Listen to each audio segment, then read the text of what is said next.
So I'm pleased today to announce that Canada and China have reached a preliminary but landmark trade agreement to remove trade barriers and reduce tariffs. Returning to the levels of Chinese automobiles as a cap that we had 2 years ago. Okay.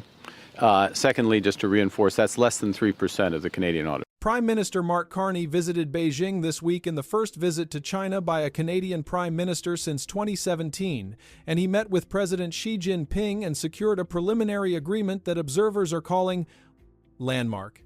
And the deal removes trade barriers and reduces tariffs between Canada and China, while Washington watched nervously as Canada broke from U.S. trade policy in dramatic fashion. And now let us listen to what more Prime Minister Carney had to say. We fundamentally stand up for human rights. We stand up for democracy, territorial integrity, rights to self-determination.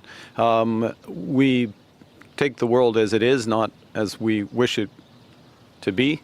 That means the following. We do engage with countries. We calibrate that engagement depending on our values and our interests, so that engagement is more narrow when there are those issues. Canada will initially allow in up to 49,000 Chinese electric vehicles at a tariff of 6.1%, down from 100% imposed in 2024, while China will lower tariffs on Canadian canola seed from approximately 84% to 15% by March 1st. And this represents a massive shift in a $4 billion market, while Canada expects Chinese tariffs on canola meal, lobsters, crabs, and peas will be removed from March 1st until at least the end of 2026, unlocking nearly $3 billion in export orders. Carney described this as a preliminary but landmark agreement, and he stated it is a partnership that reflects the world as it is today, with an engagement that is realistic, respectful, and interest-based. And the pact comes hours after Carney met with Xi Jinping, ending a multi-year trade dispute that began when former Prime Minister Justin Trudeau government levied electric vehicle tariffs to protect Canada's auto sector. Just a year ago, during the spring election, Carney described China as the biggest threat facing the country, and speaking to media Friday, his answer was less definitive, and he said the security landscape continues to change, and in a world that is more dangerous and divided, we face many threats, and you manage the threats through engagement.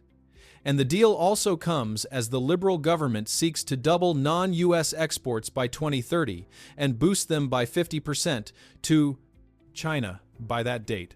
While taking questions from reporters after meeting Xi Jinping, Carney made a statement that sent tremors through Washington, and he said Canada's relationship with China has become more predictable than its relationship with the United States, and Carney stated that is because Canada enjoys a candid and consistent dialogue with China that has led to a more predictable and effective relationship, and in terms of the way that our relationship has progressed with China, it is more predictable and you see results coming from that, he said.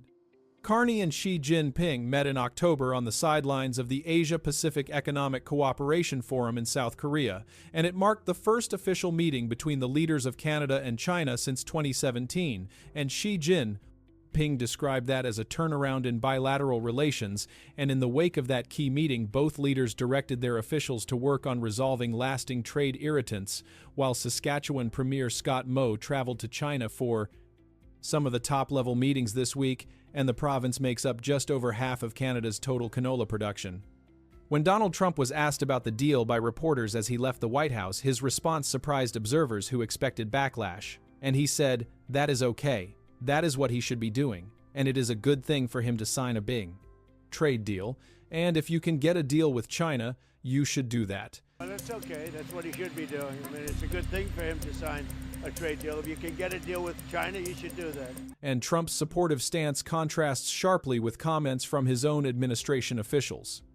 U.S. Trade Representative Jamieson Greer told CNBC Friday that the deal is problematic for Canada, and he said in the long run they are not going to like having made that deal, while U.S. Transportation Secretary Sean Duffy said he thought Canada would look back at this decision and surely regret it to bring Chinese cars into their market, and Duffy made the comments at an event with other U.S. government officials at a Ford factory in Ohio. Greer told reporters the limited number of vehicles would not impact American car companies exporting cars to Canada, and he said, "I do not expect that to disrupt American supply into Canada, and those cars are going to Canada, they are not coming here." But Trump himself expressed support for Carney, and he repeated that is what he should be doing, and it is a good thing for him to sign a trade deal, and if you can get a deal with China, you should do that. And he told reporters at the White House that the remarks not only contrast with earlier comments from his trade representative, but also mark a departure from previous U.S. policy that pushed Ottawa to align with Washington's 100% tariffs on Chinese electric vehicles. The trade pact represents a major break from the United States, as Ottawa confronts the effects of massive U.S. tariffs that are rattling Canadian industries, and about 75% of Canada's manufactured goods exports go to the U.S., while China is the second largest market at about 4%, and Canada kept the Trump administration in the loop and gave it advance warning of its decision, according to a senior Canadian official. Canada's ambassador to the U.S., Kirsten Hillman, was aware of the conversations with Beijing, and once Carney and Xi Jinping met, Hillman ensured that U.S. Trade Representative Jamieson Greer was aware, and the official said the American reaction was neutral. In late 2024, Canada followed the United States and the European Union in moving against China's fast-growing electric vehicle industry, and the government imposed 100% tariffs on Chinese electric vehicles, warning that heavily subsidized imports threaten North America auto sector.